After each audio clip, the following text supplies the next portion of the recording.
Candice? Traitor kayo! Traitor ka! Ikaw mo na naligaw! Jules, ano ba?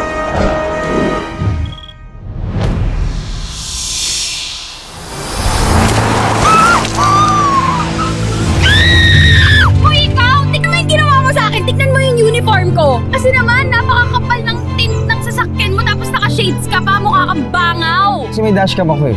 Malinaw sa akin na hindi kita natamaan or nasagasaan. Hindi pa tayo tapos ha.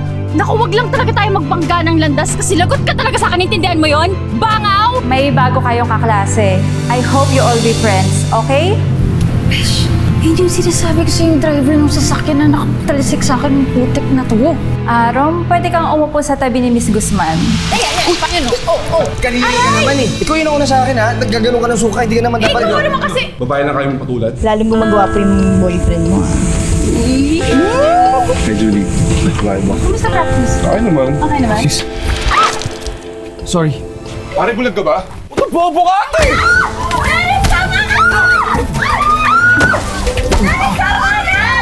Di ba sabi ko sa'yo, itaboy mo ito dito sa school ko? Ma'am, ito na po nagliligpit na po. Ito ba ang mga pagkain mo? Ito ang dudumi ah! Buwisit talaga yung matandang yan kahit kailan. Magkakilala ba kayo ng lola ni Rome? Yung anak niya kasi si Roger, ex ko.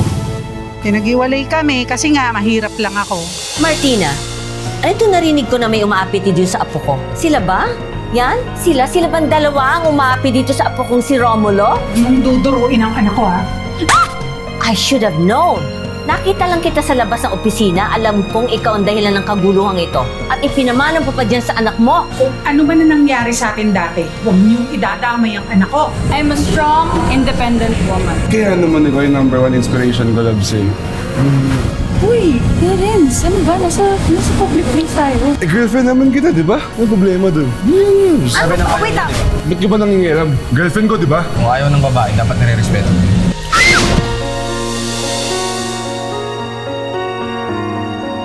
Hoy! Ang ginagawa mo sa girlfriend ko? Wala. Siya tong tanga-tanga na fall sa akin.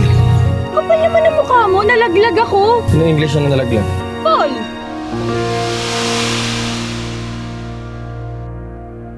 Julie, loves.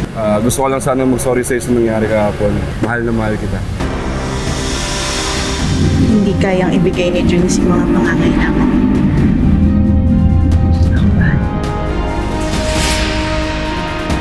Mga traitor kayo! Traitor kayong dalawa! Tungkol dyan ang tampok nating kwento, dito lang sa Tadhana.